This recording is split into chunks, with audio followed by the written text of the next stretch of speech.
온라인 사도신경학교 10번째 교회의 특징에 관해서 같이 살펴보도록 하겠습니다. 사도신경에서 제 9번째로 우리가 고백하는 내용은 거룩한 공교회와 성도의 교제를 믿습니다 라고 고백해요. 이것은 교회에 관한 내용, 거룩한 공교회, 교회에 관한 내용과 성도의 교제, 이렇게 크게는 두 가지인데 오늘 주로는 거룩한 공교회, 교회의 특성에 관한 내용을 살펴볼게요. 마지막에 성도의 교제도 짧게 보겠는데 먼저 교회는 어떤 곳입니까? 무엇을 교회라고 하나요?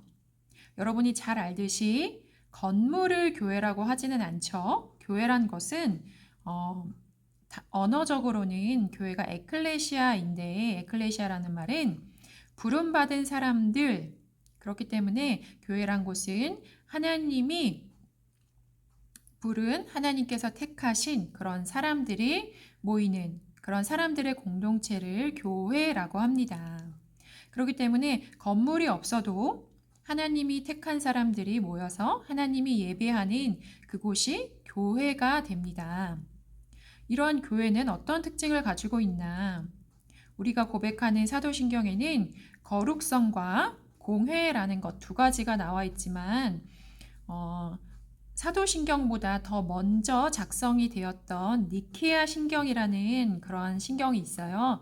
거기에서 통일성, 거룩성, 공회, 사도성 이렇게 네 가지로 교회를 설명하고 있기 때문에 오늘 이렇게 교회의 특성을 네 가지로 살펴보기로 합니다. 그리고 덧붙여서 성도의 교제를 볼게요. 먼저는 교회는 가장 중요한 것은 하나라는 거예요. 교회는 하나. 이것을 통일성이라고 말할 수 있는데 에베소서 4장 4절 말씀 같이 읽어볼게요. 몸이 하나요 성령도 한 분이시니 이와 같이 너희가 부르심의 한 소망 안에서 부르심을 받았느니라. 아멘. 교회는 그리스도가 중심이 되어서 그리스도가 머리이시잖아요. 그리스도가 머리인 몸된 교회인데 그렇기 때문에 그리스도를 중심으로 연합해서 하나라는 겁니다. 우리 눈에 보이는 교회들이 있죠. 눈에 보이는 교회들이 있는데 눈에 보이는 교회에는 사실적으로는 실제적으로는 믿는 사람과 믿지 않는 사람도 교회 안에 있어요. 근데 정말 교회, 눈에 보이지 않는 믿는 사람들이 접붙여져 있는 실제적인 교회, 천상의 교회는 그리스도를 중심으로 다 하나라는 거예요. 그래서 교회는 하나이다. 그래서 교회는 하나라는 것. 근데 현재 우리가 보면 교회가 너무나 많이 나뉘어져 있는데 우리가 초대교회로부터 사실 약 1000년 동안은 교회가 하나였어요. 물론 지역마다 교회가 세워지고 교회의 지도자가 각기 세워졌었지만 교회는 하나로서 하나의 말씀을 통일적으로 배우고 또 교회의 그러한 또 관리하에 있고 그랬었는데 처음으로 분열된 것이 1054년에 대분열이 일어나서 그 당시에 동방교회와 서방교회로 나뉘게 돼요.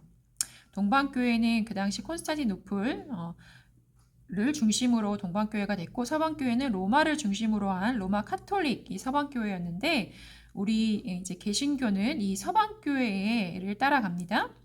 이렇게 서방교회가 유지되어 오다가 동방교회는 이제 러시아로 퍼지고 하면서 러시아 정교회 같은 형태로 또 나뉘어지게 되는데 어쨌든 이제 서방교회 형태로 이어지게 되다가 로마 카톨릭이죠. 카톨릭이 서방교회에서 이렇게 유지되다가 16세기 즉 종교개혁이 일어나면서 로마 카톨릭이 너무나 많이 부패하였고 잘못된 것을 가르칩니다. 해서 개신교가 나뉘어져서 나와요. 그래서 우리가 믿는 신앙은 이제 개신교이죠. 개신교로 나뉘어져 나오고 그 이후에는 개신교 안에서도 여러 분파로 나뉘어지게 돼요. 그 당시에는 크게는 루터파가 있었고 개혁파가 있었는데 우리 장로교는 개혁파를 따라갑니다. 이렇게 여러 분파로 이제 영국에서는 성공회가 세워지게 되고 이후에 또 성공회 안에서 감리교가 나오고 또 거기서 또 구세군이 나오고 또 장로교에서는 수많은 교단들이 나뉘어져서 현재까지 이어지게 됩니다. 이렇게 많이 나뉘어져 있지만 사실 교회는 하나라는 거예요. 무엇을 기준으로 하나냐? 진리의 말씀을 가르치는 정통교회로서 하나이다라는 겁니다. 우리가 교회를 하나로 유지하는 것, 진리의 말씀을 중심으로 하나로 교회를 잘 유지하는 것은 우리에게 매우 중요한 일입니다. 둘째로 하나님께서 주신 우리 교회는 거룩한 곳이에요. 레위기 19장 2절 말씀, 너희는 거룩하라. 이는 나 여호와 너희 하나님이 거룩함이니라.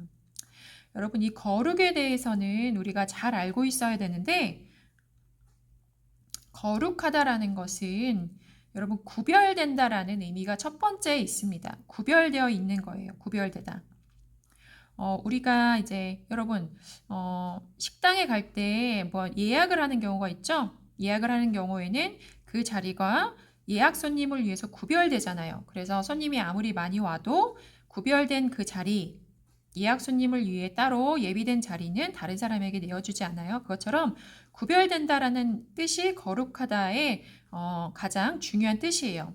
그러면서 하나님께서 원하시는 거룩은 도덕적으로 성결하게 사는 것을 말씀하세요. 그래서 교회는 자, 이것을 풀이하자면 이제 거룩하다라는 것은 구별된다라는 뜻이 가장 중심적인 뜻입니다. 교회는 하나님을 섬기기 위해서, 하나님께 예배드리기 위해서 구별된 곳이다라는 겁니다. 구별된 곳. 무엇으로부터 구별됐냐? 세상의 교회가 있고 세상의 성도들이 살아가지만 세상을 따라가는 것이 아니라 세상과 구별되어서 하나님을 섬기는 곳이, 하나님을 예배하는 곳이 교회이다. 그래서 교회 구성원인 성도는 하나님 앞에 거룩한 삶을 사는 것인데, 거룩한 삶이란 구별된 삶, 하나님을 위해서, 하나님의 목적을 이루기 위해서 사는 삶인데, 교회에 소속된 성도가 이렇게 거룩한 삶을 살 때 교회의 거룩성이 이루어지고 유지되는 것이다 라는 겁니다. 여러분, 교회의 거룩성, 하나님께서 주신 가장 중요한 교회의 특징 중에 하나다라고 여러분 기억할 수 있으면 좋겠습니다. 그리고 교회는 보편적인 곳이다. 이 보편성이라는 말은 우리가 공교회라는 말로 우리가 고백을 하고 있는데, 이것은 교회는 세계적이다. 교회는 차별이 없다라는 거예요. 차별이 없다. 그래서 누구든지 올 수 있다. 여러분, 누구든지 올 수 있다. 어느 시대에나 어느 지역이나 상관이 없는 것이고, 나이도 직업도 신분도 상관없고, 교회는 누구나 올 수 있는 곳이고, 그렇기 때문에 특정인을 대상으로 하는 그런 모임, 특정인을 대상으로 할 때는 교회라고 할 수 없다라는 거예요. 그래서 우리는 전도할 때 우리의 전도의 사명은 차별 없이 모든 사람에게 전도해야 된다라는 것. 그래서 이 교회의 보편성을 통해서 우리는 교회는 누구에게나 열려있는 곳이고 누구든지 올 수 있다라는 것을 잘 기억하면 좋겠습니다. 그리고 교회의 사도성이란 말은 교회는 언제든지 사도들과 같은 신앙을 가져야 한다.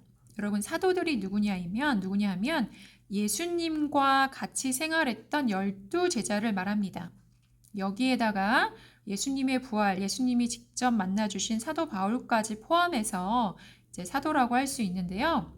이렇게 사도들의 신앙을 이어받는 곳이 교회이다라는 거예요. 갈라디아서 1장 8절. 그러나 우리나 혹은 하늘로부터 온 천사라도 우리가 너희에게 전한 복음 외에 다른 복음을 전하면 저주를 받을지어다. 이게 사도 바울의 가르침인데, 사도 바울이 다른 복음은 안 된다. 우리에게서, 사도들에게서 들은 복음, 사도들에게서 전해받은 복음으로 교회가 세워지는 것이며, 그렇게 교회가 유지되는 것이다 라는 것을 가르쳐 주고 있어요.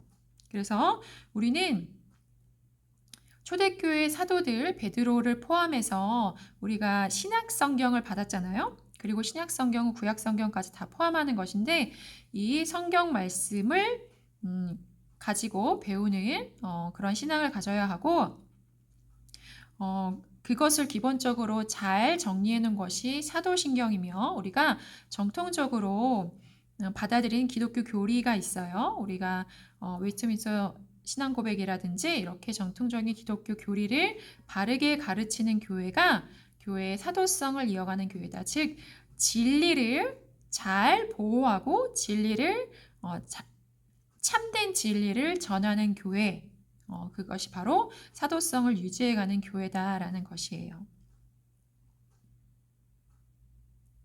이러한 교회에서 우리는 성도들은 함께 교제합니다.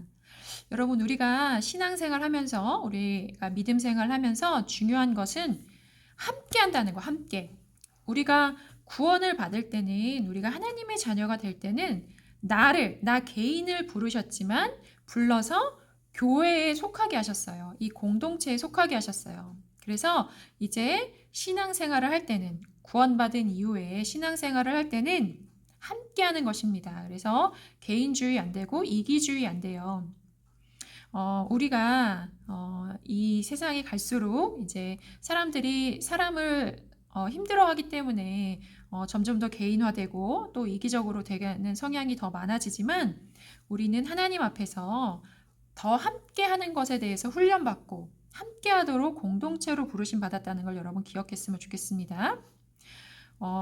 여기 전도사님 써놨듯이 한 개인이 예수 그리스도를 믿는 순간 그 사람은 영원히 그리스도와 연합되면서 다른 믿는 사람, 다른 그리스도인과 연합되는 거다. 그래서 교회는 그리스도를 머리로 하는 한 몸.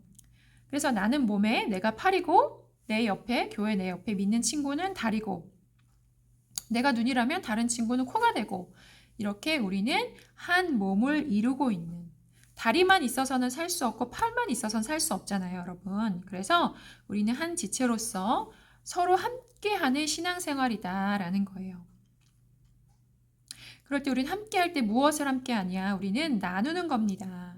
하나님께서 우리 각자에게 주신 것들이 있어요. 각자에게 하나님을 아는 지식도 각자에게 다르게 줄 수 있는데 이것도 나누는 것이고 전도사님이 성경을 더 열심히 공부해서 여러분에게 가르치듯이 또 우리가 사랑을 더 많이 받은 사람은 사랑을 나누어주고 자신에게 있는 재능 우리가 율동을 하는 친구들은 율동으로 나누는 거죠. 또 자신이 또 성경을 잘 읽고 나레이션을 잘 할 수 있는 친구는 나레이션으로 또 다른 사람의 이야기를 잘 들어줄 수 있는 친구는 다른 사람의 이야기를 잘 들어주는 것으로 친구를 재밌게 웃겨줄 수 있는 친구는 또 재미있게 해주는 걸로 이렇게 나누는 거예요.